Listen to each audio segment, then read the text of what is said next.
ఏం ఎట్లుంది ఇది ఎందుకు వచ్చినాం మేము ఇప్పుడు 15వ డేట్ నాడు మాకు బస్సు జాత స్టార్ట్ అయింది 15 డేట్ నుండి 17 రోజులు అయింది ఇప్పటికి 17 రోజుల నుంచి బస్సు జాత అయింది ఈ రోజు ముగింపమని చేసినాం ఈ ముగింపులు ఉన్నట్టు మాకు ఇప్పుడు మేము సమ్మెకు కాకుండా దేనికి కాకుండా మా 26 డిమాండ్లు ఉన్నాయి ఆ డిమాండ్లలో ఏదో ఒకటి మాకు ఫస్ట్ ఫిక్స్ వేతనం 18,000 తర్వాత మాకు ఇన్సూరెన్స్ ఇప్పుడు చనిపోయిన వాళ్ళు ఉన్నారు భర్తలు చనిపోయిన ఉన్నారు వాళ్ళకు పింఛన్లు కడిగేసిరు అవి ఇవ్వాలి మాకు సిఐ2 తోలుకొని వస్తే మీకు ఇవ్వమని అన్నారు మేము 106 రోజులు సమ్మె చేసే సిఐ2 ద్వారానే ఇంతవరకు దాకా కొట్లాడినాం ఇప్పటిదాకా 9,900 అవి తెచ్చుకున్నాం కానీ ఇప్పుడు ఏమంటారు అంటే ఆ 9,900 ఉన్నాయి ప్రతి ఒక్క పని మీరే చేయాలి చేయకుంటే మంచిగా ఉంటుంది జీతం ఏం లేదు మాకు పనికి దగ్గర పారదోషకమే జీతం అనేదే లేదు మాకు ఎక్కువ ఇవ్వాలి మాకు సండేలు లేవు మండేలు లేవు రాత్రి లేదు పగలు లేదు పండుగలు లేవు చనిపోతే లేదు మాకు అప్పుడు కరోనాలో ఏమన్నారు మీరే దొరసాన్లు మీరే దేవతలు అని అవార్డు ఇచ్చారు మీరే అన్నీ అన్నారు కానీ ఇప్పుడు ఏది లేదు ఇప్పుడు మేము ఎక్కడన్నా చేద్దామన్న వరకే పోలీసు వాళ్ళని పెట్టాలని నూకేయాలి కానీ రేవంత్ రెడ్డికి న్యాయం కాదు సంవత్సరం అవుతుంది ఇప్పటికైనా మా గురించి ఊసెచ్చుతలేడు మరి ఎక్కడికి వస్తుండే ఎక్కడికి పోతుండు ఫస్ట్ ఆరోగ్యమే కదా ఆరోగ్యమే మహాభాగ్యం ఆశాలు లేనిది పని కాదు మరి మేము పొద్దుగాలు ఎత్తే 24 గంటలు పని చేస్తున్నాం మరి మా దగ్గర ఆశాలు ఒక 26 మంది చనిపోయారు ఇంతవరకు చనిపోతే మరి మీరు వచ్చి ఇట్లా చేసిండ్రు అని లేదు అదే రైతు బంధు అట వాడు సత్తే 50,000 అట సత్తే 5 లక్షలు అట మరి మాకెందుకు లేదు మేము మీ బిడ్డలం కదా మరి రేవంత్ రెడ్డి గారికి మేము కనబడతలేము మాకు ఉన్న బాధ ఇప్పుడు మరి అవి కూడా ఇస్తలేరు కదా మరి ఇప్పుడు మా బాధ ఏంది మేము ఇప్పుడు ఈ బస్సు జాతనే కాకుండా మాకు ఇప్పుడు కనీస వేతనం కాకుండా ఫిక్స్ వేతనం 18,000 కావాలి మేము చేసేదానికి ప్రతి ఒక్క దానికి ఏ అండగా అయినా ఏదైనా రాకుండా ఉండడానికి ఈ మన సిఐ2 కాబట్టి సిఐ2 ద్వారానే మేము పోతాము ఇంకా ముందు సూత గత 106 రోజుల సమ్మె కన్నా 206 రోజుల సమ్మె ఎక్కువ ఉధృతం చేస్తాం అంతే పోతే నెరవేర్చితే సాయి ఇప్పుడు ఎలక్షన్లు ముందుకు వస్తున్నాయి సర్పంచ్లు ఇప్పుడు మన అసెంబ్లీ స్టార్ట్ అయినాయి అసెంబ్లీ ఎన్నికల ముందు హామీలు ఇచ్చిండ్రు మేనిఫెస్టోలో పెట్టుకుండ్రు ఎలక్షన్లు అయిపోయిన తర్వాత మాట్లాడతారు ఇప్పుడు కేవలం మరి ఈ స్థానిక సంస్థల ఎన్నికలు వస్తున్నాయి కదా మాట ఇచ్చి చేస్తే మీరు ముందడికి పోతారా మాట ఇస్తే అసెంబ్లీలో ప్రకటిస్తేనే ఆశాల గిన్నె ఉన్నాయి కదా ఇగో ఇవి చేస్తున్నాము అని ఇస్తేనే నువ్వు బస్సు పెట్టినావు ఎవరికి ఉచితం బస్సు మాకా ఉచితం ఏమన్నా మేము ఎప్పుడైనా ఎక్కుతాం మేము 24 గంటలు పోతాం నువ్వు ఏమన్నా అంటే ఇప్పుడు ఆడలకు విలువ లేకుండా అయిపోయింది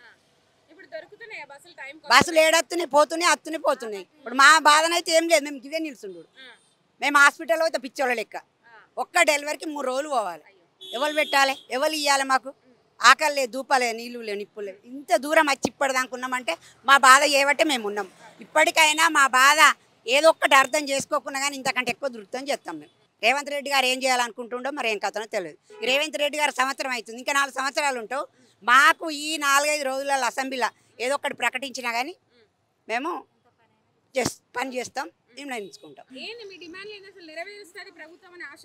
ఆశ ఉంది 18,000 మా జీతానికి కనీస వేతనం 25,000 ఇవ్వాలి కానీ మేము సాధారణంగా మంచిగా కొట్లాడుతున్నాం ఏంటంటే 18,000 ఆ 18,000 కూడా ఇవ్వకుంటే మేము ఇక రేపు ఈ అసెంబ్లీ తర్వాత 25 రోజులు 35 రోజులు కాదు ఒక 2 నెలలు అయినా సమ్మె చేస్తాము ఆ సమ్మె చేసినాక ఈయన ప్రభుత్వం ఎట్లా ఉంటుందో తర్వాత మేము చూస్తాం మా నుంచే ఆయన కూడా చేసేది మమ్మల్ని మా టెంట్ దగ్గరకు వచ్చి ఏం చేసిండంటే మీకు 18,000 ఇస్తామని ఆయన రేవంత్ రెడ్డి ఒప్పుకుండు కాబట్టి మేము ఈ సంవత్సరం అయినా ఎందుకు చేస్తలేమని అడుగుతున్నాము మేము అడగలేదు మేనిఫెస్టోలో పెట్టినావు కాబట్టే నువ్వు నిన్ను అడుగుతున్నావు మేమైతే మేము పెట్టమని చెప్పలే మేము ఏమనలే 26,000 కని కొట్లాడితే 18,000 చేస్తామంటే సరే ఏదో ఒక ప్రభుత్వం చేస్తా అంటుంది కానీ మేము ఒప్పుకున్నాము ఇప్పటికి కూడా సంవత్సరానికి చేస్తలేడు కాబట్టి మేము ఈ పోరాటం చేయవలసి వస్తుంది ఈ పోరాటం ఇంకా ఎక్కువ అవుతుంది నువ్వు చేయకుంటే ఈ అసెంబ్లీలో ఏదో ఒకటి మా గురించి మాట్లాడాలి మాట్లాడితేనే మేము ఊకుంటాం లేకపోతే మా కోరికలు ఈ 18,000 తోటి కొన్ని పోతాయి మేము 26 పెట్టినాం కానీ 26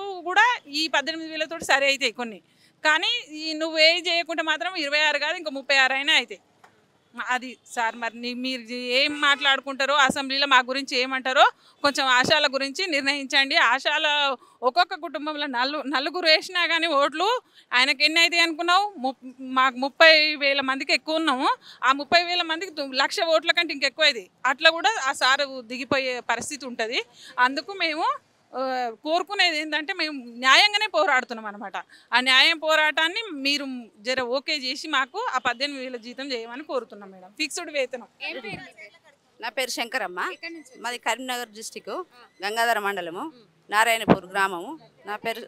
నేను ఆశా వర్కర్గా పనిచేస్తున్నా. 18 సంవత్సరాల నుండి మేము ఆశా వర్కర్గా పనిచేస్తున్నాం. కానీ మాకు జీతం అంటూ ఫిక్స్ అనేది లేదు.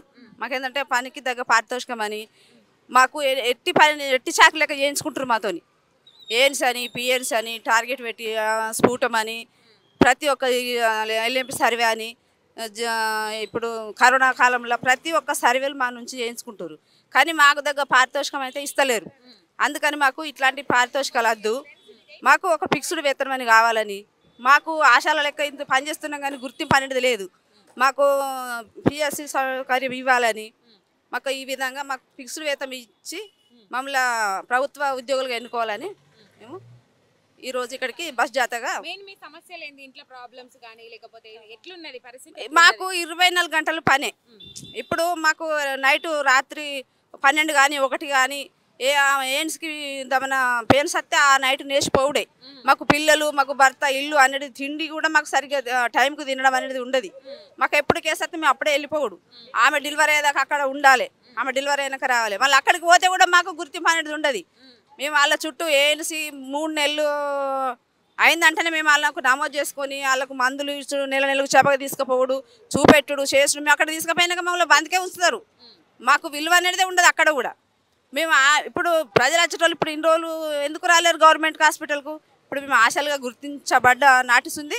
మేము వాళ్ళ చుట్టూ ఉండి మేము అయ్యో ఇప్పుడు ఎవరు వారసని వాళ్ళను మేము ఊళ్ళో ఉంటాం కాబట్టి అక్కలు అన్నలు అదినలు అని వాళ్ళతో ప్రేమాభిమానంగా మాట్లాడి వాళ్ళకు మోటివేషన్ చేసి వాళ్ళు ఎంబడి ఉండి మేము తీసుకుపోయి ఈరోజు గవర్నమెంట్ హాస్పిటల్లో డెలివరీ అవుతుందంటే మా వలంగానే, మాతృ మరణాలు తగ్గినాయి అంటే మా వలంగానే, ఇప్పుడు పిల్లలకు టీకాలు వేయించాలన్నా సరైన టైంకు వేయించాలన్నా మా వలంగానే.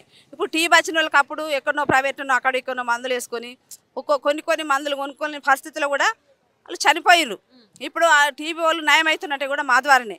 ఎందుకంటే మేము వాళ్ళను టీబీ వాళ్ళ లెక్క గుర్తించి వాళ్ళ చెమడ పరీక్ష తీసుకుపోయి వాళ్ళను చూపెట్టి వాళ్ళకు సరైన కాలంలో గోళీలు అందించి వాళ్ళకు న్యాయం అవుతుందంటే ఇప్పుడు మా వాళ్ళనే.